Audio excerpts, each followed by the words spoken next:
Okay, everybody. Testing one, two. Holler, give me a thumbs up, something that you can hear me and see me. I'm going to go to my Facebook here to confirm.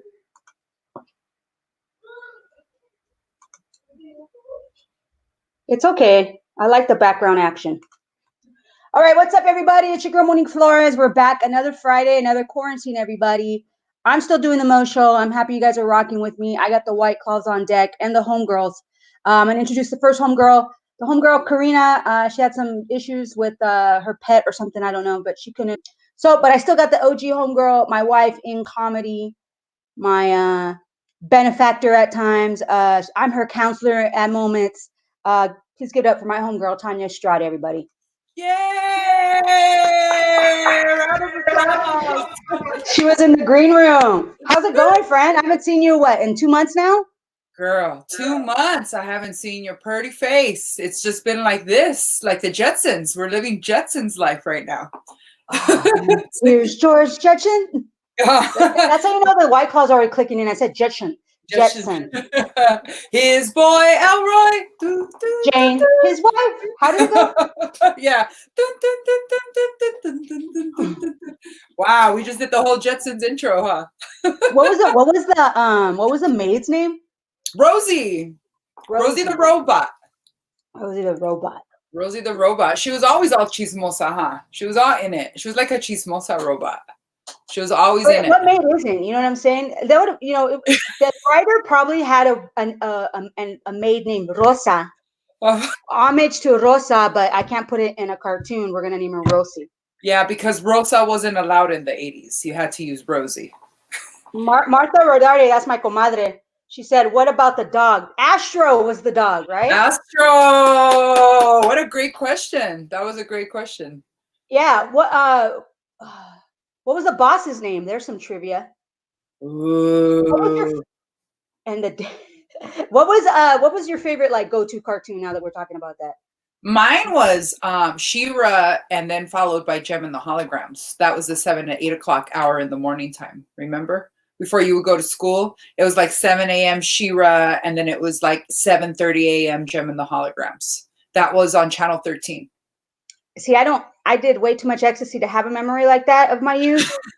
I didn't start doing. I used to have a memory, and my mom hates that I say this because she's overheard me in some of my lives. But hey, man, I did some psychedelics that have messed with my long-term memory. I remember watching Heathcliff. Yes. I would watch, of course, G.I. Joe, because no one is half the battle or something like that with my brother. I was very tomboy. But then you know what? I would always like watching Gilligan's Island and the Munsters. Yes. You know. That was my jam. What is my comadre Marta says? So is there going to be so there's an IG that shows OG Saturday morning cartoons right now. No, Marty, Redardy, let us know. Put it up here and we'll know. Please let us know.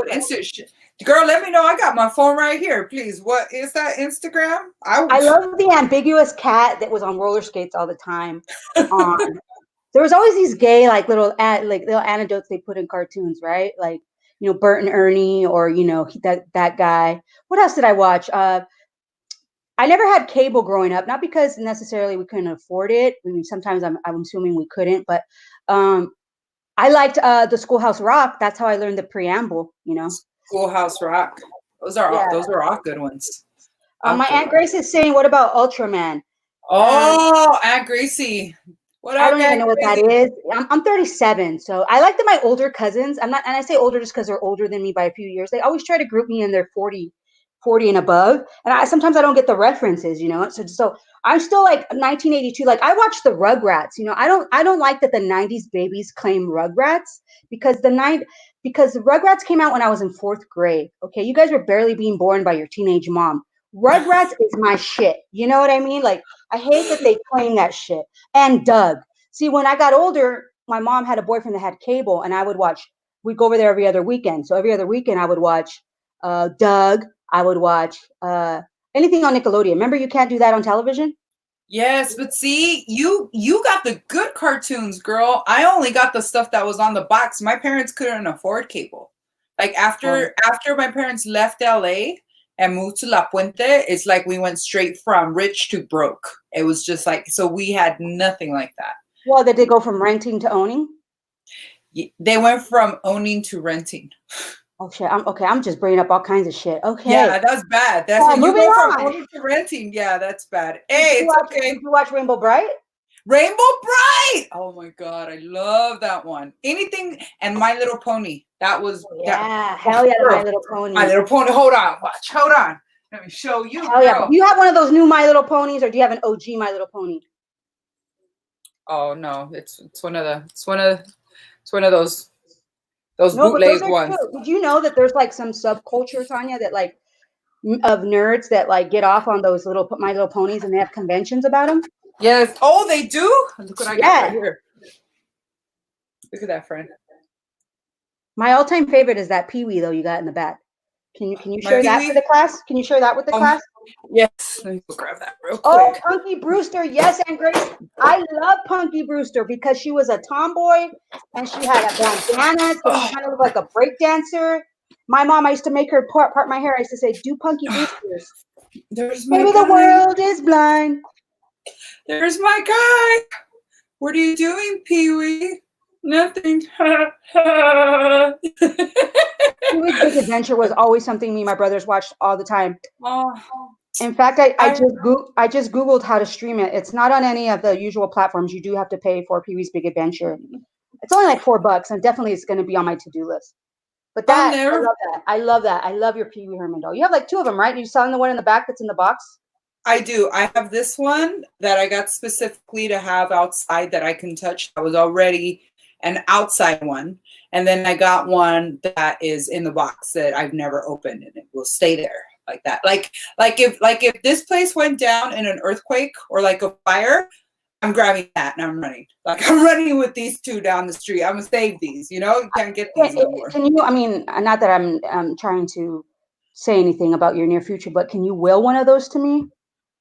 Can I what? Will? Yeah. You want Will? Yeah. Wife. If that's all you, wife, you never asked. That's all I want. That in your Omaha Steak collection that's in your deep freezer. Oh, watch. You want me to trip you out? Let me bring this one over here. So here comes my vegan friend, Tanya Estrada, got a shipment of Omaha steaks. See, I'm over here texting, reading receipts from Vatos, and Tanya straight getting freaking Omaha steak sent to her vegan ass. Yes. But, those Omaha steaks are there just in case, like, I have a vampire moment. You guys remember this? Does anyone remember this doll? Anyone? Michael, this is what well, I'm pretty sure. Just keep it up there. We will shout out whoever knows that. Let's do a trivia. What is that? Yeah. Does anyone know what this is? So what this was for me is when I was little, I didn't know how to tie my shoes, right? So my mom bought me this, and I practiced tying shoes off of this. Ooh, of course Martha Rodarte knows. You know what this is? This is basically one of those dolls that you give to a child that teach you how to snap, how to zip up and down, how to buckle, how to button, just one basic of those stuff. therapy dolls, and it's like, what did Mr. Rodriguez do to you? Show me on the doll. He touched me in my no-no spot. The no-no spot doll. That's what this is called. The no-no spot. So that's how you learn how to tie your shoes, with the doll. This is how I learned how to tie my shoes with the doll. But this one isn't the original one. This isn't the original one from my childhood. I lost that in my childhood. So I wanted it. So it was bought for me and sent to me. I always wanted a Snoopy snow cone maker, and I never got one. I never got one. And I'll tell you why I wanted a Snoopy snow cone maker, because my dad has always been an entrepreneur. So one of his side hustles growing up, where we're from South Texas, right? And if you go to South Texas, it's extremely hot. I'm not from there, but that's where my dad's from. Anyway, they have raspa stands like everywhere. Like snow cones are the shit in the RGV, right? They do some with like a pickle in it, and an hour later, and coconut and dry Kool-Aid stuff. Like it's called a Piccadilly. So they do all these weird inventions of raspas. Well, my dad went down there and brought that idea to California. So for a while, my dad was like, not like a raspa guy you see at the park, but like he had an ice cream truck and he sold raspas, snow cones. So I wanted to be like my dad. I wanted a snow cone maker. And instead, my mom got me dolls and she got me a dollhouse. Nothing I ever wanted, Tanya. I wanted like, boy toys. I still want boy toys. Hey. And hey, nothing's changed. Nothing's changed. My mom wanted to grow me up so bad, bro. I feel like I'm talking about my mom a lot. I'm sorry. I just spent a lot of time with her during this quarantine. So good thing she doesn't have Facebook. And Aunt Grace, don't be telling her. But yeah, so years in my 20s, they had a Snoopy snow cone maker at Urban Outfitters. I bought that shit for sure. You did?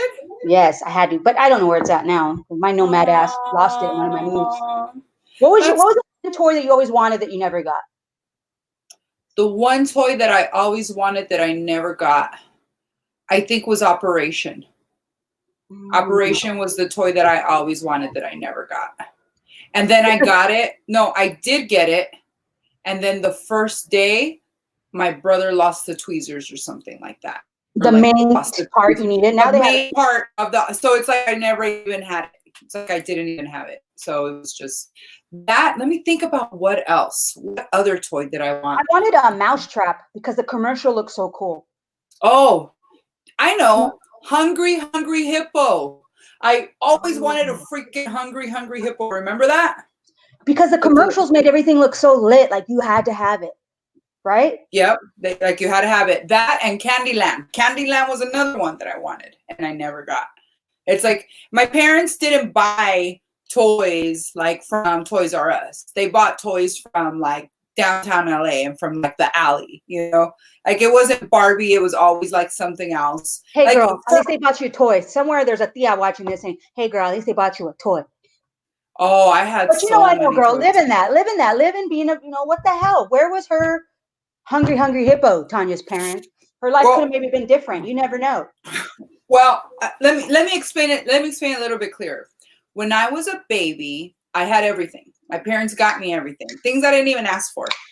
When I was older, I had, those big estantes that they have in warehouses, like the metal ones that have shelves and shelves and shelves.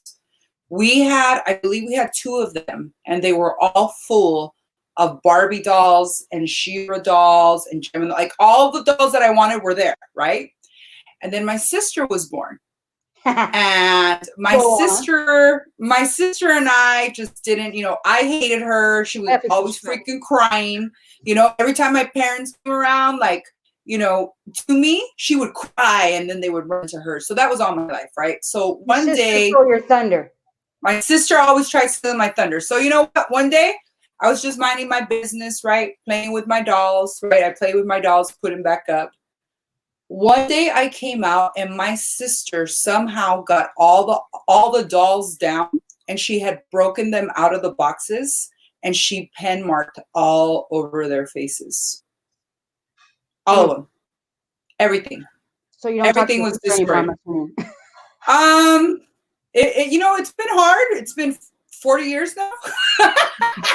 Talk about a grudge, huh? It's been a while. We just reconciled at my father's funeral like 6 months ago, and I kind of like I had a lot of resentment. Fuck, wouldn't you? Shit, you had, you know what I mean? Your dream doll collection you never even dreamed of, like just fucking right before your eyes. It was like, and then I had to start over. So when we started over with toys, my parents couldn't afford to do all that, so they got me whatever they could. So yeah. Yes, my life could have been different. I could have been married. I could have had a family by now. Yeah, girl. Right? I'm out here at the homie's house in Rancho Cucamonga. This is where I went to high school. And I'm just driving through these streets like, what could have been, Monique? You could have been out here with a track home and a husband already, girl. I could have. You think the same thing? Out there who wanted to marry me. You think about that? That's a good thing to think about right now. Like, where would our lives be? Yeah, when I come back, honestly. And then, right now, like, San Bernardino is like the, safest of all SoCal. I mean, not all SoCal, but they don't really have a lot of coronavirus cases. I'm kind of over the quarantine, friend. I've been going through motions. Today I came out to deliver some products that my friends ordered from me. But I got some side hustles coming up out there, Facebook, YouTube. I got I'm going to be doing my vintage clothes very soon, and I'm also be doing a mask hustle. You know, if you guys are construction companies that need them masks, holler at your girl.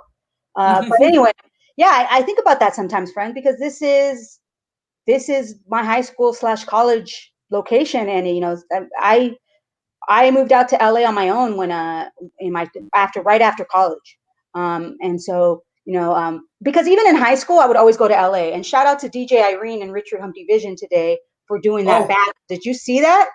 no. They What brought us happened? back to the 90s. Here, let me share a little bit of this. But you What? know, even when I was a young girl, we used to always go to LA to party. Let me see if I can share this. Look at this. Let's see if you can see it. Did you when you were you see that? Oh, snap. It's on now.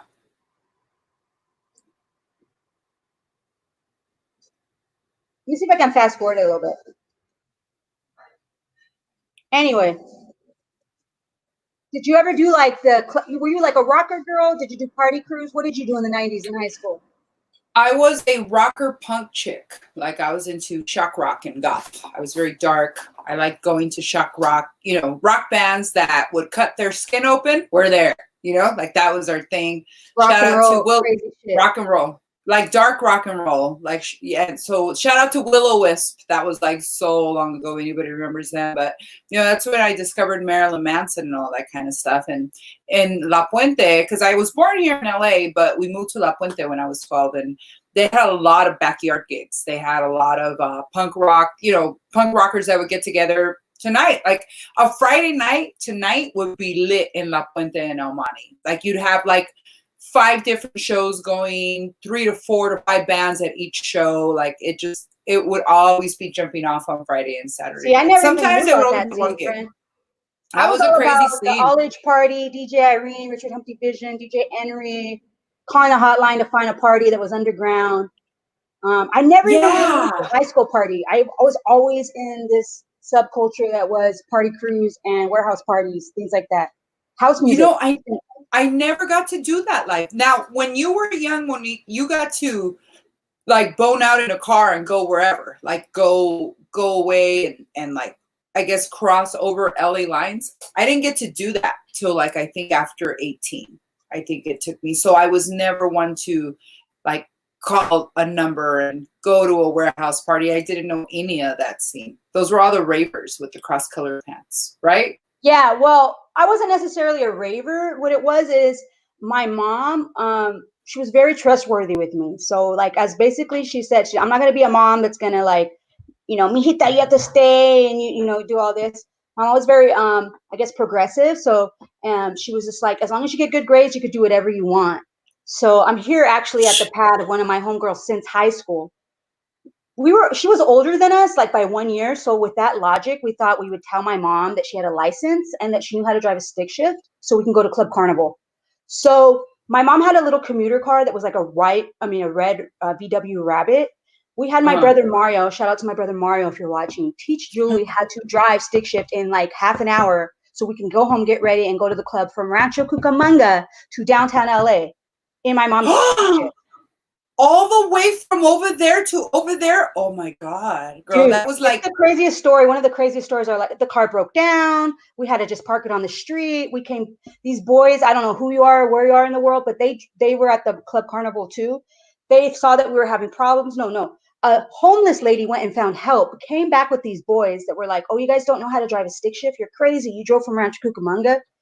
Long story short, these boys, one of the boys follows us. Drives the car. The other boys follow us. Crazy little girls, dude. Crazy life, right? And we told my mom everything was fine. so My the car, so mom was very progressive. She's like, okay, he thought you're home, you're safe, on to your next party. And she would let us use her car. Like, that was our shit. But she always thought Julie had a license and she didn't. But, you know, whatever. We're here. oh, Everything's you're okay. We're so successful. lucky. Yeah. Dude, you're so lucky. Your mom, dude, my family was not like that. Remember, they come from freaking, cartel Colombia, so everything's a conspiracy. For me to go out, I would have to ask 3 hours back and forth. No, ask your mom. No, ask your dad. No, ask your mom for like 3 hours. And so finally I just like, fuck it. I'll just learn how to climb out the window, you know? So I started learning how to sneak out of my house like pretty early, even off the second floor. Shout out to my friend Amanda if she's watching. We used to like say we were gonna go to sleep in my room, right? Like, okay, no man's gonna spend the night. Okay, mija, pues okay, you know, have a good night. And we close the door and lock it, and we fucking be all dressed up like putas, ready to go. And we'd go out on my balcony and we'd hop the balcony and we'd climb down my dad's. You're fucking topping fences for a party? No, I paid, girl. This is for real. So yeah, so we jumped my balcony and we went down on my dad's van, and my dad had a ladder, so we'd climb down the ladder in heels, okay? And then her in heels, me in boots, and the guys would be waiting for us down the driveway. And so we'd go down the driveway and they'd pick us up and we'd go to the party. To go to hear a band like what? Let's pull up one of your bands that you used to hear in high school. One of my bands. One of the bands you said that where people would cut their skin or whatever the hell you're saying. That yes. The worst thing we would do is pop a whip it, and your motherfuckers are fucking cutting skin. Shit. We're watching cutting skin. I don't know if they have Will-O-Wisp on YouTube. Do they? Crazy. How do you spell it? WILLOW space wisp. WISP. See, let's see if something comes up and see if anybody got anything on YouTube. There's a Will-O-Wisp pet stimulator. Oh no, girl, hold on. Nostalgia's on deck. Tanya Strider. No. Hold on. Shout out to my friend Christine Camarena. She used to go with me to those. She used to go with me to Will-O-Wisp. Okay. Which funny thing, I actually started sleeping with the guitar player. And when I was tired of his ass, I turned him on to my friend. Oh yeah, that's them. There he is. Yes, girl. Yes, that's them. Will-O-Wisp in the house, and their music was crazy. Friend, how we were different in high school. Yeah. Is there? Yeah, look at them. Tanya in high school versus me, house music. Here we go. Is there volume on that? Does sound come out? Can you hear it? Huh. Let me see. Maybe you could hear it last week, right? Nah. Well, you know what? If it's probably that. You know what? It's probably playing on Facebook. I can't see it, but I'll watch it back. But yeah, this is Will-O-Wisp. No, because I shared videos last week with Hold on. Yeah, and they played. I could hear the music. Yeah. So let me see. How about now? Yeah, well. Who knows what it is? Are the viewers? Can you guys hear the music? Can you guys listen to? Can you guys hear the crap I used to listen to? Not crap. It was really good. To us, this was like gold right here. But that's so funny. I can't believe there's a share audio button.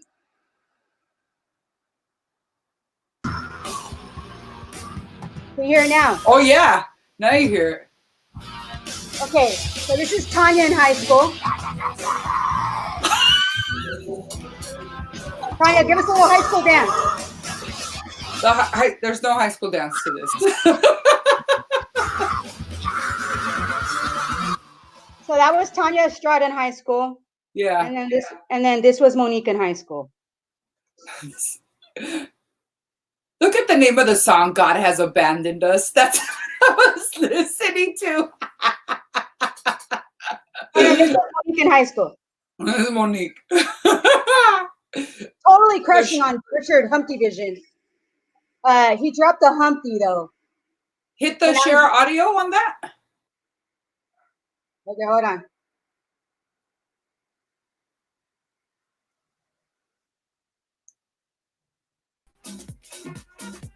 Here we go. Yeah.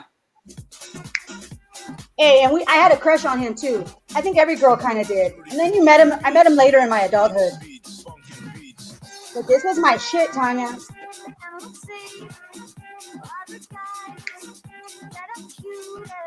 Yeah. I can already tell that if I would have listened to this in high school, I would have ended up pregnant. My life would have been so different. He's cute, right? Yeah, he's cute. Dang, that's what he looks like right now? Yeah. Wow. He's keeping up. Look at that. He looks good.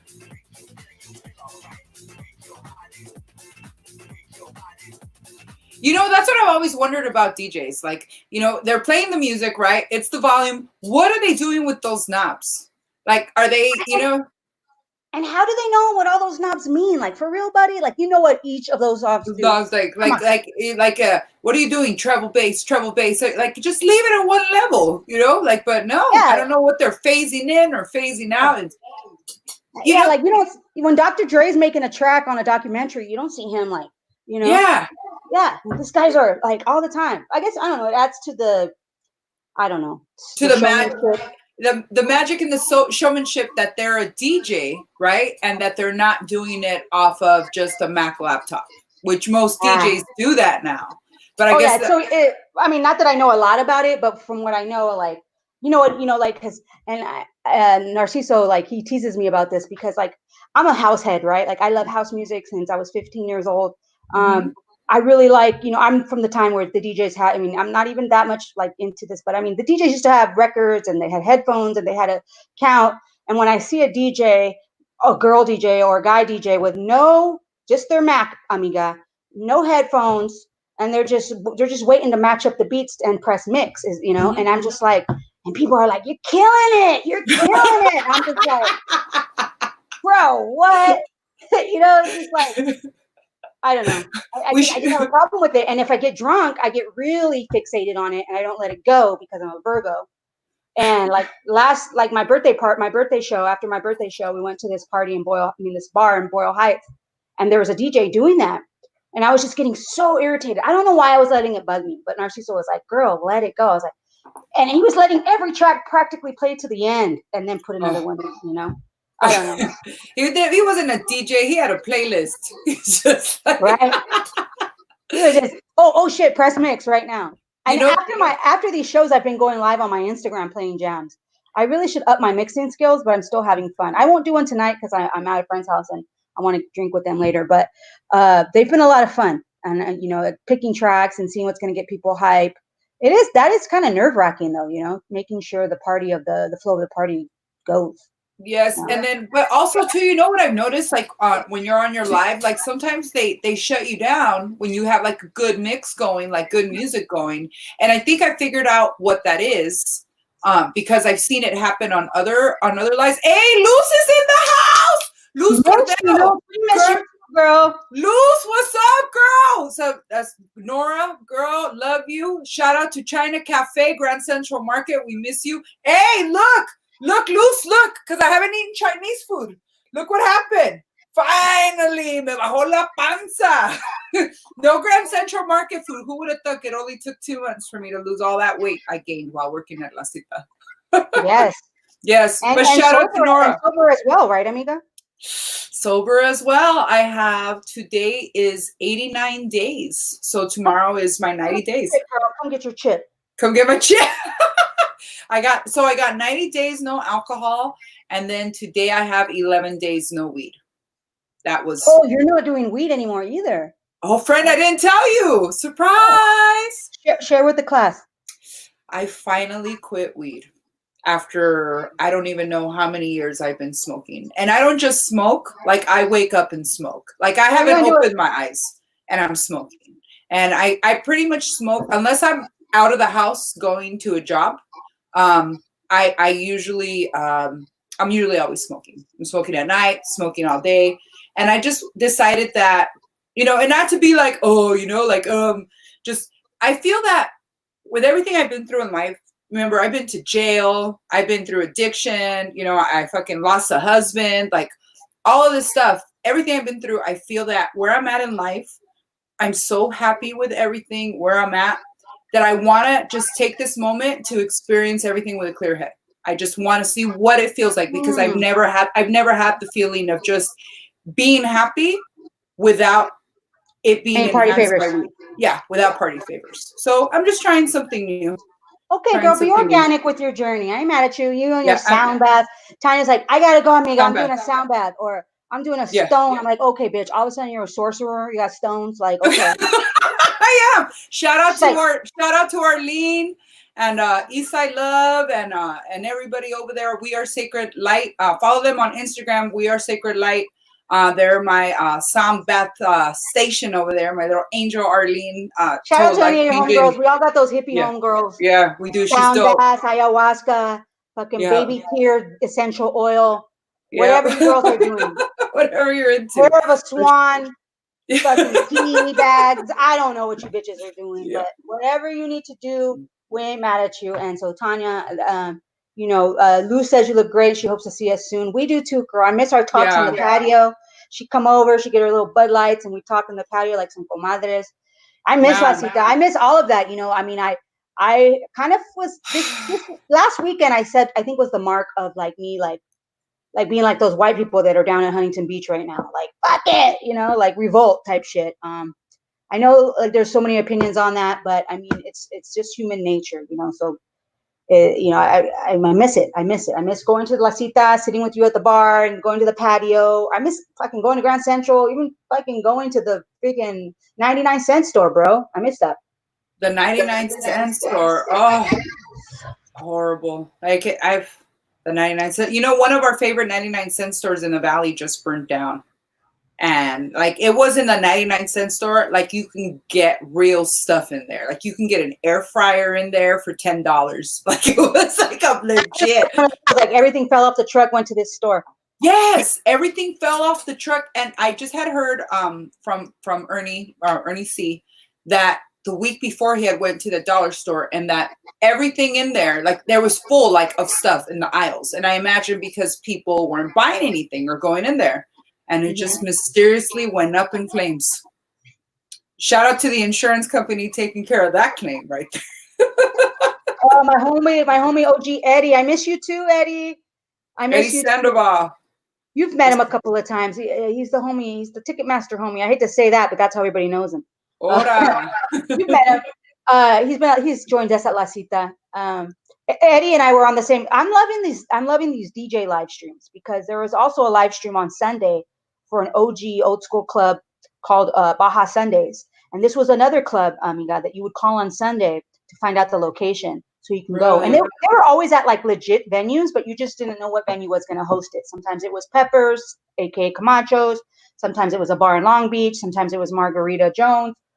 But its origins were like backyard type of, grassroots, if you will, partying. So they did a DJ live stream on Periscope for like 6 hours.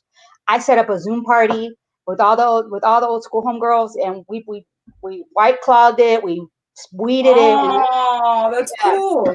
And Eddie was on that stream too. So yeah, it was good. It was good to bring back those, nostalgic feelings, as they say.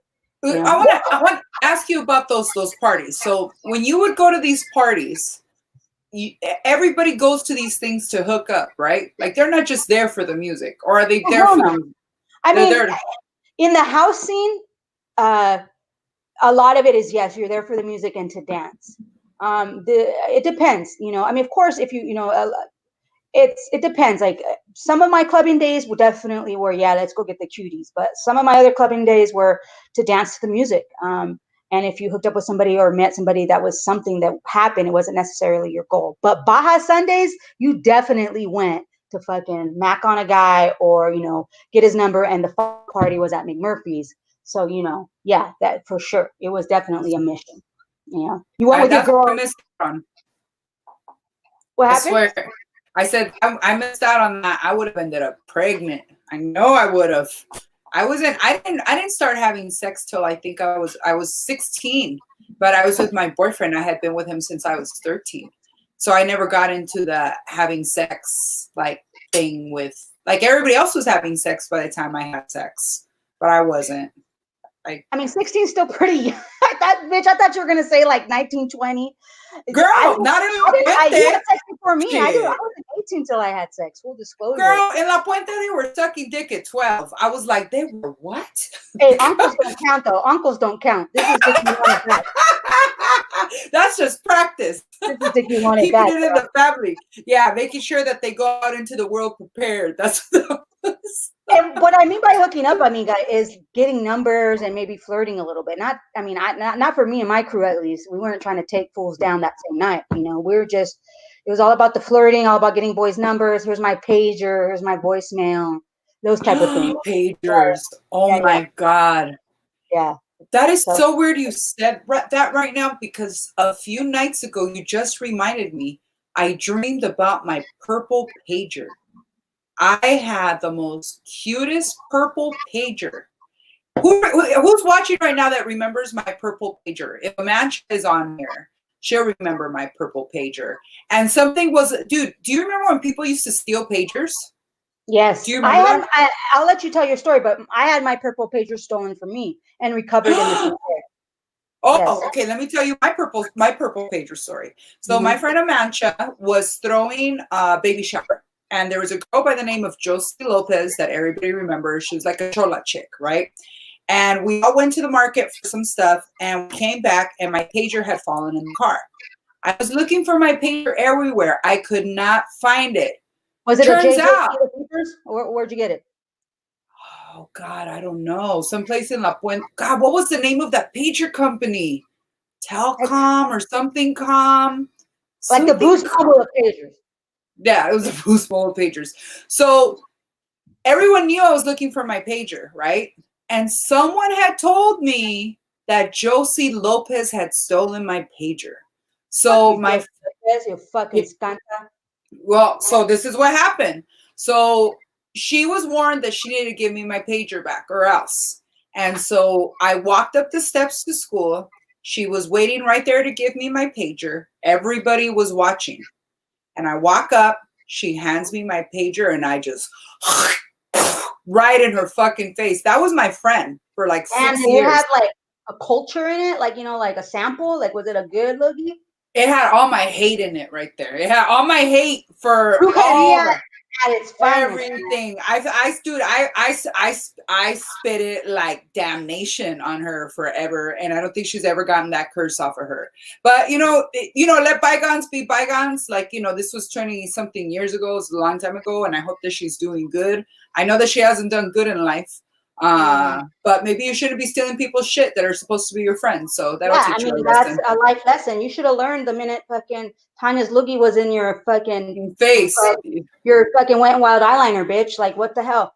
And think about it. You're in high school, you know what I mean? And everybody sees you get spit on for stealing your friend's shit. Oh, was it like at the quad or something like that? Girl, I'm telling you, it was like 7:50 in the morning before the bell rang. She was supposed to have my pager there. She was gonna get her ass kicked. And I get out my car, I walk up, everybody's watching this go down. They knew it. And I spit in her face with everybody. Everybody saw it. Like, this fuck. Is a in a movie. Like, this could have been like a in a movie. What's that guy Hughes movie that he always used to do all those movies? John Waters. The guy that did all those movies. Whatever. This would be a great one, like an alternative scene, because I just pictured you getting out of your car. Now, was it your car or was your parents' car, or what's the situation? You getting dropped off? No, I had my own car. By then, my parents had got me a car. I had it was called the Sabotage. My car was called the Sabotage. Like, remember? You had your own car in high school, but you didn't have what did you have? You didn't have a hungry hippo. No, but see, by this time we had already been in La Puente probably about 6 years. So my parents had made money. My dad had opened up a car dealership. So now we were making money. And so what kind of car was the Sabotage? The Sabotage was it was like one of those Mercury sedans, but it was like a blue with like white spots on it. So it looked like the car on the Beastie Boys. Do you remember the Beastie Boys Sabotage video? Look it up. Beastie Boys Sabotage music video. That was the car that I had. And everybody would roll in this car. Everybody remember this car. I had that, and then I ended up getting a white Ford Granada. Are you serious? This was your ride? That was my ride, girl. Hey, paid for. And here I was. Hold on, friend. Let me cue it up. Everybody, this was Tanya's ride. Where'd it go? Can you see it? That's my car. That's my car. That's my old car. This is like you're gonna cruise the boulevard. I saw what the hell? Girl, I was rolling like a fucking G up and down Temple Avenue. Why you bullshitting? Look at that. Roll up and try to tell me Amway. Right? Can't stand it. I know you planned it. Oh, that is hilarious, Tanya. That was my car. That was the car that I had.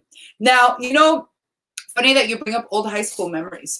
I have to get this. I have a video here in my safe. I've had this video since I was 17 years old. It's on VHS. And what it is actual footage of me fighting my high school bully in high school. And she used to punk me. She used to punk me. She used to punk me. She used to try to like just talk shit to me. And I was very, in the beginning of high school, I was very meek and quiet. I wasn't all confident or anything. It wasn't until I kicked her ass that I felt confident. But we had gotten suspended in high school. Her name was Veronica Jimenez, because I'm gonna say her name. First and last names, Tanya. I love it. Josie Jimenez. Josie Lopez, Veronica Jimenez. Now it's so funny because when I found the videotape a few years ago, I ended up making it my profile picture. And I was like, this is the videotape where I kicked Veronica Jimenez's ass for being a bully. Now, you guys got to picture this. She was punking me every day, talking shit to me, trying to look cool in front of everybody, and I always walked away. And one day she really tried to get all crazy in my face, like in lunch in front of the amphitheater. And like I was literally going to push her off these cement like stairs, and they came and they grabbed us, they pulled us apart, and they suspended me. And this was the first time I'd ever been suspended, and we were supposed to fight the next day. So I thought there was going to be no fight. Turns out everybody was still waiting for the fight. So my friend snuck me out of my room, out of my bedroom. Another great movie scene. Another great scene. And I get there and I go to my friend Weda's house. Shout out to Patricia Thomas. We're all meeting up at her house over off Echelon. And Richard Morris was like, don't start the fight till I get there with my new video camera. He had just got his new little VHS, little camera, right? So we couldn't start the fight. Everybody was there. We were all separate. And as soon as Richard got there, they're like, Richard's here. And I come outside. And it's the first time, you guys, I have ever seen that moment where that red light turns on a camera. And I knew that meant action. And fucking just started. Bum fights before bum fights were a thing. Richard Morris was doing bum fights. Richard Morris should have stuck with that idea, bro, because bum fights was a hit in the 90s. He was onto something. But I ended up kicking her ass. I won. She ended up getting a concussion. She had to go to the hospital. I had pinned her down on the floor, and I was banging her head on the concrete. Like enough until they had to pull me off. Yeah, the last bar fight I got in, I was doing that to a chick, and I had to stop myself because I felt bad. I was like, okay, I'm gonna stop. I didn't stop myself. I was like, this is for everything, for all the fucking, like all the shit you put me through, like all this time. It all came out. You were like that little boy on A Christmas Story when he finally gets his bully. Yeah, when he finally gets his wings. Yeah. Instead of your little brother being scared, Richard Thomas was like, "Andale," he was zooming in on that shit. Richard Morris was on it. He was on it. So when I put up this videotape right after all these years, she wrote me on the side, hey, would you mind taking that down? Because, that was a long time ago and I'm a different person now. And it's like, you know what? Fuck you, bitch. Like all of a sudden you want to fucking, you know what? You should have thought of that when you were being a fucking punk ass bitch back then. You're being, yeah. I'll be petty. Okay. Yeah, I will be shit. I'll hella petty. This will teach you to fucking teach your kids to fucking kick the fucking awful genes that you were born with. How about that? Matter of fact, I'm gonna make a GIF out of the moment I gave you a concussion. Let me go look at the tape. Yeah, I'm gonna actually be broadcasting that tape. So we're gonna get it up on digital and we could broadcast me kicking a girl's ass. That's gonna go down really good. You could host a watch party, Tanya. People will tune into that. You know what? The reason why I didn't get this videotape for years was because this videotape circulated so many homes in La Puente. This fight went around like a pay-per-view, like to all. It was your own mixtape, girl. One mixtape, one. All you need is one hit, bitch. All you need is one hit. And I got it back. So I'm gonna have to definitely digitize that. We'll have a watch party because now people want to know. This lady holding a Pee Wee Herman doll can give a bitch a concussion at the same time, so don't trip. Hey, you know what? I don't fight now. This was a long time ago, but you got to remember, I grew up in La Puente. La Puente is it's like growing up, like you said, it's like the Latino Compton is what La Puente was. So yeah, I tried. Like like I was talking earlier and I was making fun of my older cousins, I always wanted to be like them. I always wanted whatever my older cousins, and when I say older, maybe like 3 or 4 years older than me. So if my older cousins had a spiral perm, I wanted a spiral perm. And there I was. And shout out to my mom for always finding a way for me to get whatever I wanted. There I was getting a spiral perm at 7 years old. Right. If my cousins were going through a chola phase, I wanted to go through a chola phase. If my cousins had a chola boyfriend, I wanted a chola boyfriend. And my mom, she moved out to the IE in the 90s because it was cheaper rent, better schools, that whole connotation. So this is where I came for the high school. And I tried to do that chola shit. My mom nipped it in the butt. She's like, look, I pay HOA fees. We are not in a fucking ghetto. And she's like, I don't know what you're trying to do, but some boy just called here calling himself Little Man, Little Foot, Little whatever the fuck, you're not talking to him. And that lasted maybe like 2 weeks, and no more cholo boyfriend for Monique, dude. That was And then it? I got it. Yeah, I got into other scenes. I found my own identity because my cousins already were getting pregnant at that time, so I couldn't kick it with them as much. Ooh. And I got my own identity and house music and all age parties, but it was always a party. The party's always been in my life. I'm gonna be that crazy Thea, I think, till the day I'm gone. I need that, and I think that's kind of what made me a social person as well. Just being out a lot. I'm not afraid of big crowds. I'm comfortable in them. I love performing on stage. But I think that comes more so from having a big family and being in debate and things like that. In school, but yeah, dude, I tried to be a chola. My mom was like, nope. What is this fucking Jordana fucking coffee lip liner? In the trash, Dude, my dad, same thing with my brother. Shout out to Ronald. Ronald Gonzalez is my stepbrother. Well, actually, kind of pretty much my brother, might as well. Well, he showed up with cross colors and 8-ball shirts, right? That he had bought at Hacienda Mart. And he thought he was all cool. I'll buy it. Dude, he thought, no, not available. Thought he was all cool. My dad went and got a pair of scissors and cut that shit in front of him and said, no son of mine is coming out and being a cholo. Not going to happen. Well, cross colors was expensive. That was like top shelf party 90s gear. Dude, how much were they? Remember? They were like $40. No, they were like 50. This is another reason why I know, because I used to go spend summers with my dad in California, and my dad used to always buy me school clothes before I came home. But he didn't watch what I bought. He said, and I went to the boys section at Macy's because they had boys section.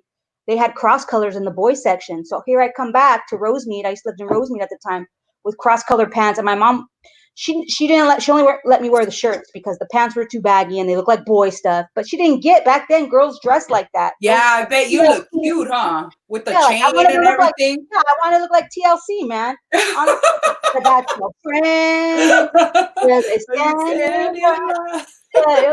My mom, she did a lot of shit in the bud, but yeah, she did not let me have a chola phase nor a raver Jinko wearing pant phase, and she was hard on that. But when it came to like partying, like going out, she was cool, but it just was all about the attire. As long as I looked like a girl while doing it, I was okay. My dad was like, because my brother was getting his cross colors cut up, right? Meanwhile, I had like all these like hair glam dude posters all over my room. Like it was Bret Michaels, Cinderella, Motley Crue, Bullet Boys. They were plastered all over, right? Long hair dudes, makeup. And my dad would come in and be like, she likes guys that look like girls. Well, it's better than her being a chola, right? He just let it go. So one day, me and Christine Camarena were walking out the house, all gothed out, black you glasses. That, Tanya, that's what I want. Me? You know what? That, and I'll post pictures of my going clubbing at 15, thinking I'm cute and shit. Deal. I'll pull out. I have a tub of all my old pictures. I might be able to find one right now that I'm online because and we'll share pictures. We'll go back in time, and I want you guys too out there watching too. Like what was your scene? Because now we're older, and you see these younger kids growing up, and you see their scenes, and it's like, man, I'm that bitter aunt. I'm like, you motherfuckers don't know shit, But I remember my aunts telling me that shit. Like, well, back in our day, you know what I mean? Like they would say shit like that, Damn, I don't think I have any here. I'm trying to look at my Facebook just real quick, but I don't. Chingado. So we walked out one Sunday morning and we were all dressed in black. And my dad looks at us and goes, out to suck blood so early in the morning, I see. But he said it in Spanish. So it sounded better in Spanish. Yeah, it said he's all, van a chupar sangre tan temprano en la mañana. I always remember that. Best line ever. Roast. My dad would always roasting us. Yeah, but he preferred me being goth over me being a chola. So they supported that. Until I started piercing my face. That's where they drew the line. They're like, oh, hell no. But what was the most extreme goth move you did? My most extreme goth move is when I had this pierced. I have my lip pierced. I have my tongue pierced. But then, shout out to Amantia St. Charles who took me to get my belly button pierced in Whittier. I ended up fainting when they put my belly button piercing in the shop. It wasn't even a real piercing place. You know those places that would pierce your ears, and they be trying to pierce your stomach with the wrong thing. Yeah. Shout out to the scar that I'll forever have on my belly button. But anyways. It's like, fuck it. Today we're gonna do we'll open it up to tongues. Why not? Yeah. So they pierced my belly button, right? Like they did and I don't even know how many seconds it was. And I went down, right? I went down and all of a sudden I was down and I started opening my eyes and I see the door open up and I hear the ding, ding, and these girls walk in. They're like, hi, we're here to get our belly button pierced. And they're like, what happened to her? My friend goes, oh, she's got her belly button pierced. You just snipped her out and walk out. There's a fucking Yelp review before Yelp reviews. I know Amantia remembers that. That was fucking funny. Again, back to my mom being very progressive. I wanted my tongue pierced at 15. She said, get straight A's and you can do it. Got straight A's, got my tongue pierced at 15. You did? Wow. Yeah. Your mom was cool. Oh, she's still very cool. But that was really cool of her. Like, do good and you get rewarded as an adult. Do good. Yeah, but she was also very matter of fact. Now, see, I was smart enough to understand if during any of that time I fucked up, it was over and I would have to move up north with my father in a little town called Oakdale, California, which is inland from Modesto. So you know how you're on the freeway, you see Modesto, you got to drive inland 30 minutes. And I love Oakdale. I got a lot of love for Oakdale, but it's not where I wanted to spend my high school years, doing all these other crazy party things that I was doing, So that was always like, hey, you do wrong by me, you're gone, little girl. So I mean, getting good grades, that's all I had to do. Easy, dude. Easy. So let's do it, God, what a good one. Yeah. So I remember, and it was controversial, like my dad was like, that's for sex. I was like, no, it's not. It's for cool. I didn't, my mind wasn't there yet. You know what I mean? Thinking about that. I just wanted it because I liked it for myself. It looked cool. Remember how cool it was? Clicking your tongue, clicking your teeth? Yeah, like when you're thinking and shit. Yeah. But let's be real. It felt good when you were making out with a boy and you were scamming. Yeah. I never knew that it could be used for sex so well, though. I didn't really get it. I never used it. I mean, I can't say. It was out by the time I was 18. And we all know from the previous conversation, I didn't start, having sex till I was 18. And even then, it wasn't like I was doing freaky shit. I was doing, starfish, laying there like a starfish, like, what is going on? Starfish sex? Yeah, like when you first start, I mean, at least for me, like, I didn't know. I wasn't fucking coming in with the hits out the gate. I don't know about you. Oh, no, I still got one more. You know what I mean? Like, let's be real. Like, your first, come on. And anybody that's lying, then you watched porn or something, because I didn't come out with any tricks till at least a few months in. Yeah. I do have to say that when I lost my virginity, I tried, but it hurt. It hurt really bad. But he wasn't, now when I think about it, he wasn't that big, but I don't remember the size of the penis anymore. But now you do, as a woman, you remember everybody's size of penis, right? Yeah, his not so much for some reason. Well, I'm saying now with with shit. new partners. Shit. Fuck. Now it's digitally engraved in a file. Yeah, I won't be needing this one anymore. Like, it's just, we're all like, this one, no, that one's not gonna work. Just off with his head. There's nothing worse for a girl now. Like, guys trick us, homo. They trick us. they trick us into, their personality, and they're so great and this and that, and you talk to them, and then you fall in love with them as a person, and then you guys finally do, and he doesn't have a big one. That's so fucked up. I'm controversial. I'm gonna counter off that, because that's, for me. I mean, now I hate that we're like going straight. We're going to dick talk, but let's just talk about it since you brought it up. Well, we're all in quarantine. Yeah. We're all I'm not. deprived. I don't know, man. I mean, there's so much. I mean, that's not. I mean, come on. I mean, how many minutes of that do you need if it's huge? You know what I'm saying? Like, there's. I'll take a while. Okay, I don't know, friend. Like, I'm not. I think every woman's different. So, and this is a perfect example of that. Yeah. So, don't shout out to the smaller middle guys out there. Tanya's used to certain caliber and circumference and wall to wall coverage. Yeah. But I got love for you, because I'll show you. I can show you. There's always a pillow. Is all I gotta say. So a pillow. You just gotta get the angles right. Did you ever take geometry, girl? You just I did, but I failed it like twice. And let's be honest. Women rationalize everything out. They rationalize when a man cheats. They rationalize when that he's gonna leave his wife. They rationalize that he works too much. They will rationalize some women will rationalize. They'll take the other versus the size of the package. Women, everybody's different. So for me, I'm not on that with you. But I'm pretty sure there are a lot of girls with you that need a certain caliber, wall-to-wall coverage type of man. I like wall-to-wall coverage. You know what I mean? Just like my food. I like to feel full. Like that's just how. That's why I tell guys, these guys out here for single girls, they be out here sending dick pics. It's like, dude, when you send me a dick pic, I'm sending it to all my homegirls. Like, unless I really like you. But if I don't like you, I'm sending it to everybody. We're having a group. We're gonna have a Zoom meeting about your dick, and we're gonna zoom in on it. It's gonna be on this whiteboard that's behind me. Oh, you can't see it. There's a whiteboard behind me, and I'm gonna have a PowerPoint. We're zooming in. We're looking at veins. So, guys, really cut it out. Cut it out. Yeah. Yeah. Well, actually, if anybody wants to send any dick pics, I am taking applications after this time. Everybody's different. Tanya likes a dick pic. I'm like, what the fuck, bro? Like, no, I don't like them. I used to, you know what? I'd say a few years ago, when the phone started getting more advanced and pics were coming through, I used to get all mad. I used to get all like, why are you sending me how could you? How could you do that? Like, because I thought of it as a form of disrespect. Now I see it a way of cutting down the application process a lot faster. Like it gives me a view into it.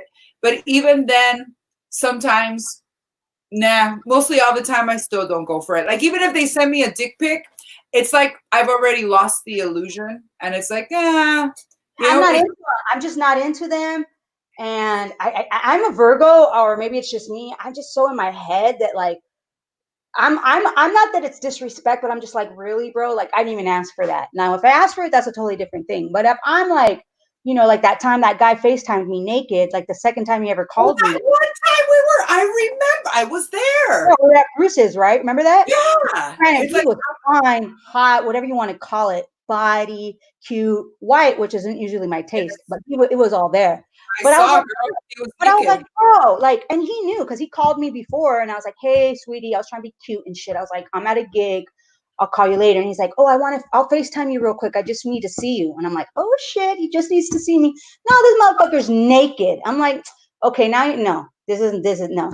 I told you I was at work. Basically, I have a gig. I'm at work, and and people around me saw. You saw, Jesus Sepulveda saw, and Narciso was way into it. I mean, you might have been into it, but I'm not into that. I'm not into that. Like, I'm at a public place. Like, I just literally told you I was at a bar, and then you're like, and I hung up on him, and that was it. Like, But he had good abs, dude. That was a good set of abs. Oh no, you never had obliques, dude. I was just talking to my homegirl about this. I have a homegirl who's dating a guy that's way thinner than her, like super skinny vegan body, right? And she's a bigger girl, like she's like my size, like not, she's just tall, a little bit taller, but we're thick, we got long guys. And she's self-conscious about it. And I was like, girl, don't ever be self-conscious about that. If he's into you, obviously, he's making her vegan meals and all that shit. I was like, man, I get with guys that have obliques sometimes. You don't fucking see me fucking, saying, oh my God, telling him to turn the light off. No, man, you're I've never been turned away. So let's just say it that way.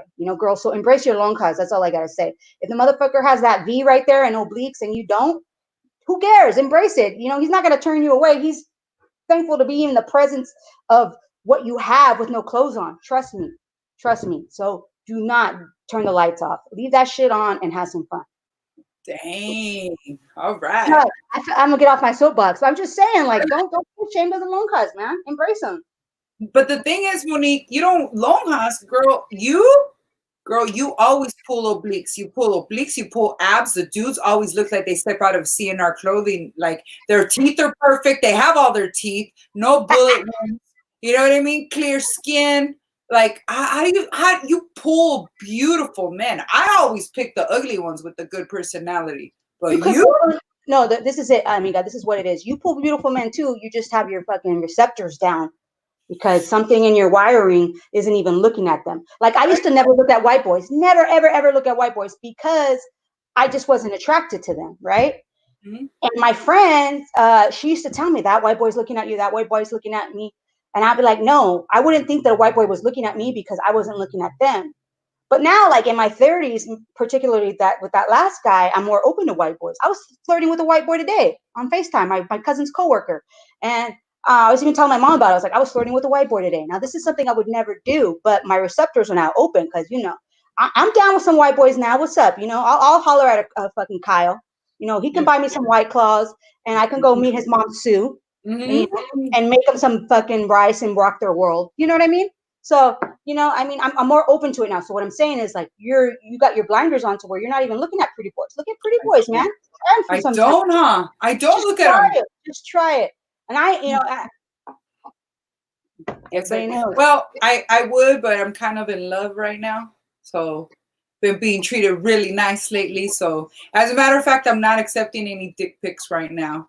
So I'm pretty set. Oh, all of a sudden she's fucking retracting her statements because this is on a public feed. So, it is. It's not. Some people might be watching this shit like PBS and shit. We're not having sponsors. We're waiting for some sponsors. Like you. No, but honestly, with the dick pics, the ones that I have gotten, they're not even anything to really rave about. It's like, all right, you have a penis. What? Coma likes white boys now? That's my comadre Marta. Comadre Marta, I didn't say I like white boys. I said I'm open to them. So a ver qué pasa. Because Marta likes white boys. She be dating a fucking Kyle all day long. No problem. Dark as night. The bitch is dating a fucking, John Smith. That's what we call it, Pocahontas. But see, that's the thing about white guys. White guys are fucking awesome. Like they're brought up by, I don't know what it is about their childhood or what it is, but they're always so nice and so giving, so generous. They're thoughtful. You can catch you a really good white boy. Like if you marry a good white boy, you're set for life. I don't know. I just want to have fun with some white boys because, at a barbecue, like my dad can't say chair. You know what I'm saying? So. And that's me. I'm always trying to please my parents. My mom probably be really happy, like, ahí está la Monica con americano, you know what I mean? Like, even though we're American, she'll come out, americano or gabacho or something like that. But my dad would be like, what? I think my dad would be more offended with a white guy versus a black guy for sure. And don't hate on my dad. He's an older generation vato, so you can't be mad at. I mean, it's just, but he's very old school, dude. I think he's like. But I'm not that that's a deciding factor at this point. I think my mom doesn't care. I could get impregnated by somebody with fucking, the virus, the coronavirus right now. My mom just wants a baby. Yeah, she just wants a. I remember the first time I brought a black guy home. I brought a black guy home when I was 22 to meet my dad. And he was tall. He had green eyes, right? The whole nine. And they were right there. And I go, Papi, this is Nick. I go, Nick, this is my dad. And then Nick goes, hi, nice to meet you. And he put his hand out.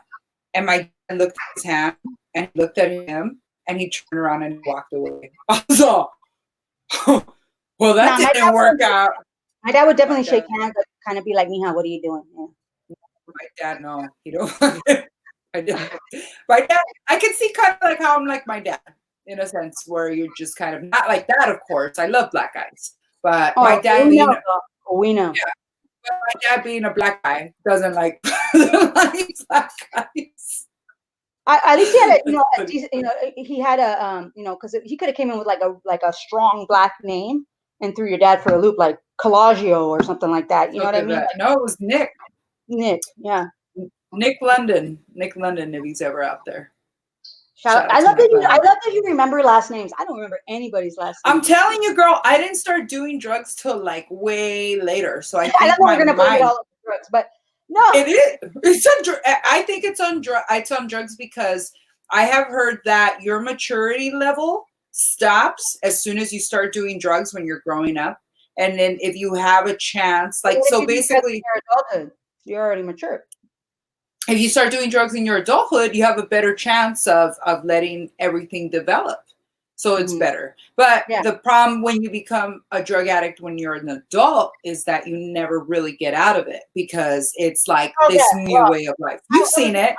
I was never an addict, okay? I was a social partier. You're users. Yes, we were social users. Pop it in my mouth. Yes. That has many meanings. But I just think that I can remember moments. I can remember like distinctive moments where people are like, oh my God, I don't remember that. But like as far as first and last names, no. I remember faces. I can remember faces and that one dude or that one dude or that one chick, but I do not remember first and last names. No way. Watch. I remember landline phone numbers. And not only do I remember phone numbers. I got a few of them. My Aunt Grace's number was 921-2731, 848-1430, 994-2703 was my own line. I'm gonna try this. I'm gonna try this just because. Let's see if they answer. Let's see if this landline number still works. I'm making a. Well, I guess that number is no longer in service. Well, you didn't remember it right. My friend's dog. Look, come here. You're gonna make an appearance. Wait. How's it? This is Gus. Oh, I love pugs. Oh, I love pugs. How old is their pug? Oh, he's old, and then they got a little bulldog too. Oh, but Tanya, look, even Martha remembers 2731. That's the OG number. You use that number 921-2731. Use it for all of your rewards. You're gonna get a discount at any Rite Aid. 714-921-2731. CVS. If ever you want a discount for any grocer or whatever, when they go, do you have rewards with us? I guarantee you that number has it. Everywhere that number pops up. So when they ask you like at Rite Aid or Albertsons, do you have a rewards with us? And you don't know if you do or not. I always my default is my aunt's number and it's there, bro. Even at Safeway in fucking Sacramento, the number was there. That's it. And someone somewhere isn't getting their wine club points, Well, the only time you don't get your points is at CVS because they print that shit up, your extra bucks. That's why I started using my own shit because, my Aunt Grace was getting on my Plan B extra bucks rewards, My number was for Ralph's and Vaughn's was when I was in a rock band. We all lived in this apartment in Hollywood. And the number is 323. Oh, shit, did I just blank out? I think I just blanked out. Man. See about doing drugs in your childhood. 323-851-1255. 851-1255. There it is. Oh, friend, for a second there, I was all, ooh. But I'm really good at remembering names to the landline numbers. That was my thing. Crazy. Try it out. See if you get my wine club numbers. That one time I got arrested, but so you got a Cinco de Mayo show coming up, right? What are you doing on Cinco de Mayo?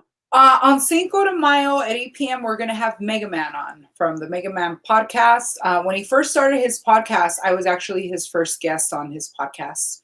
And ever since then, he's now has like 145 episodes under his belt. He's been around now for a couple of years. And he likes to drink and talk a lot of crap. So my show's called Talking Crap with Tanya Estrada. So nothing better than to have Mega Man on. And so we're going to have him on at 8 o'clock. And we're going to be announcing the winner of my new shirt. I have a 4th shirt for my merchandise called El Frutero for Mexican fruits. Do you have a picture of that? You can send me on Messenger real quick and I'll put it up. And then I'll put up your Mexican guy video. Yep. Hold on. Let me send to you to the picture. I will send you the picture. Shout out to Ed Gutter. There's Martin. There's Isa. In the house. Martin Moreno. Oh no, share the audio. Let's see. Okay, let me share the audio. Share screen. Bear with me, guys. I'm about 6 White Claws in. And besides, who else is really doing shit like this on their live streams but me? You hear it? There it goes. Blam. This is Tanya's new video.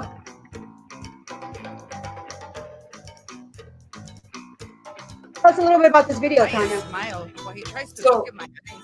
This video is about a Mexican fruit stand man. Like, we all wonder how they make the money, right? So basically, the treatment of it is that the Mexican fruit stand man actually sells drugs on the side. And here I am in charge of the trap house, right? So the Mexican fruit stand, so he brought over a little fruit for the workers, because he's down there cutting up fruit. But up at the top, we got the little trap house going. And we actually had to end up getting a new employee because the old employee didn't work out so well. And that's what this scene coming up right here is. Here's the body that we need to get rid of. That didn't work out. So you said it was a lot of fun shooting. This was so much fun shooting. Shout out to Beatriz Munoz. She did the dead body. Her and her brother Santo Canicas, they were in charge of making that dead body. And Melissa Simpson. Shout out to Lose Your Fear band, my old band. I always wanted to do this song, so we did the song. And this video took forever for us to make. I just didn't have. I guess I had a lot of fear that this would come out good, that this would come out like a real music video. Right there? Look at that. Yeah, look at that. That's what I love about you. You're always taking risks with your music. Even like that Dia de la Sancha one. Oh, I'll play it for people here. Yes, please. You're seeing. Oh, look, you guys. This was about to go bad right now. Look at that. Oh, you naughty little Fashion Nova, you right here. Almost lost it. I was like, why is it feeling so loose? Where are your videos? I'll look for it real quick, amiga. All right. Let me pull out one of these too. So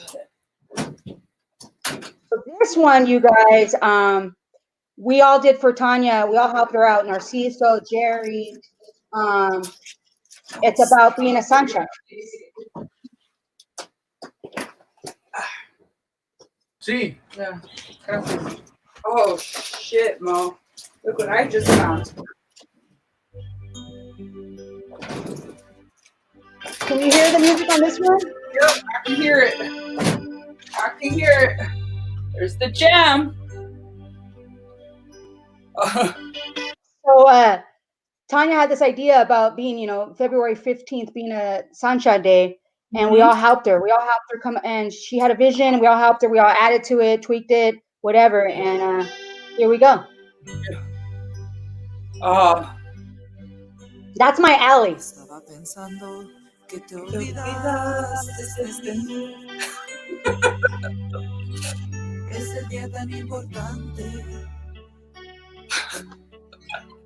Valentine's Day for every side chick, right? Think your man's gonna show up? Nope. Just another lonely day.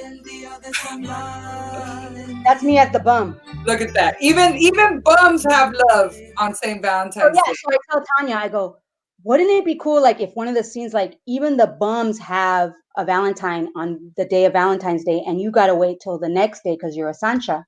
So like, yeah, I love it. We're gonna shoot it. So we go to shoot it in my alley.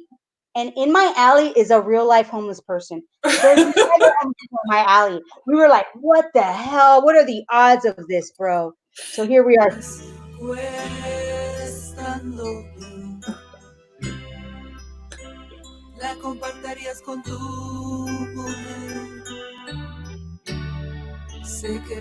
a homegirl, Gloria, and her man.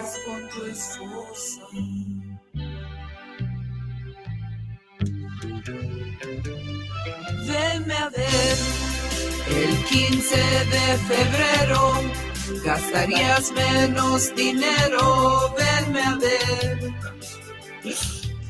I shot that to you on the bridge. Yes, that was Mo right there. De la B-roll, Sancha, got me on the B-roll. con tu culebra ancha, venme a ver, venme a ver. El 15 de Shout out to Eddie G. febrero, o me cojo el Oh, I What love happened? it. We're jamming on it Oh, I too hard. So, Oh shit! Hold on. My no bad. worries. I was gonna pull up.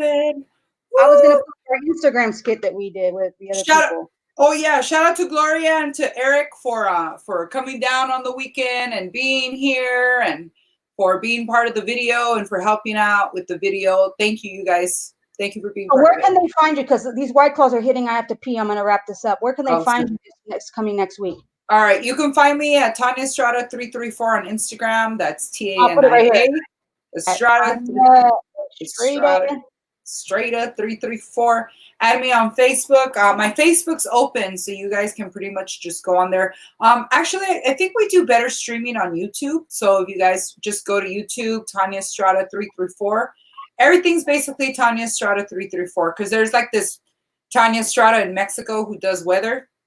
I seen her because I just Googled it. Yeah. Yeah, you hit Tanya. There's a real pretty girl named Tanya Estrada. Hey, you're real pretty tiny. too.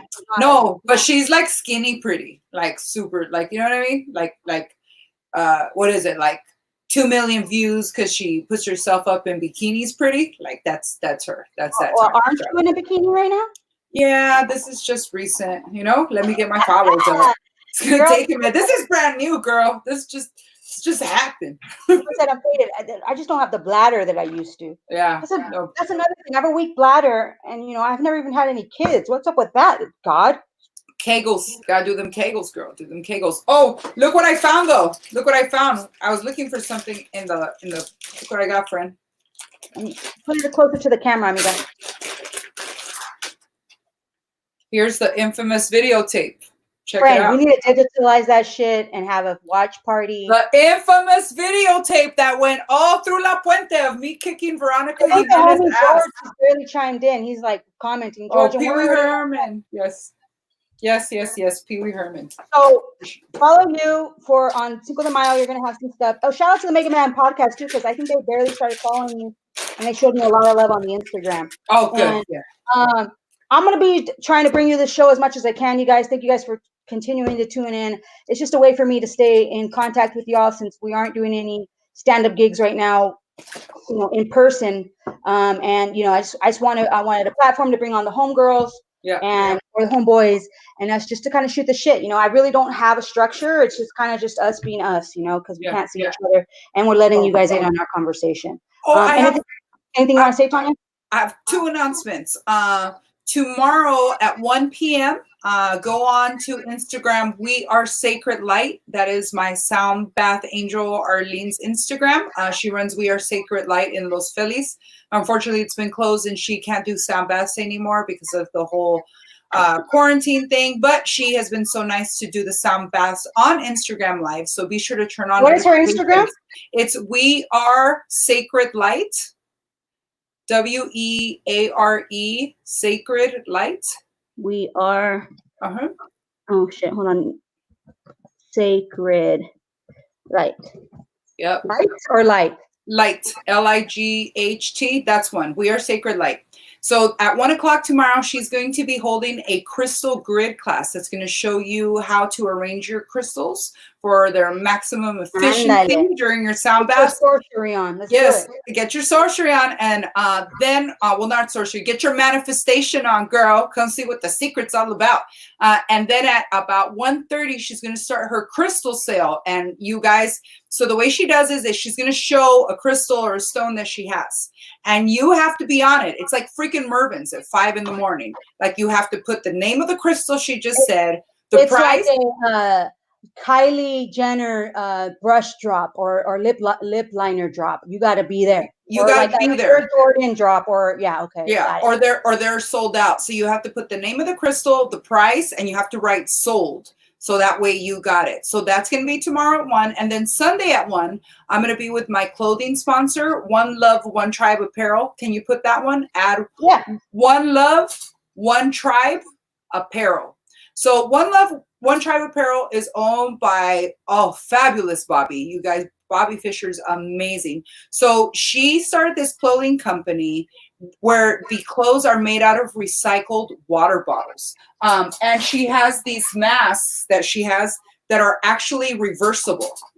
Look, so remember the shirt that I have that's like this, Monique? Remember bring it closer, the Asian amiga. shirt? Look, check it out. Sorry, Pee-wee, I got to put you down real quick. So this mask, if you look at it, right? Remember the shirt, Monique? Yes. And remember the other side of the shirt? Yes. So it's like it's like double on it. And the clothes that she has are exactly identical, like those Carol Baskin tiger outfit that you've been seeing me wear. One side is Tiger King and the other side is leopard. So she has two different kinds of masks. She has this regular mask like this, the ones that you see, the face mask, and she has one that can go all over your face. Like it's one of those long ones that go down, and it also is reversible, just like the clothes.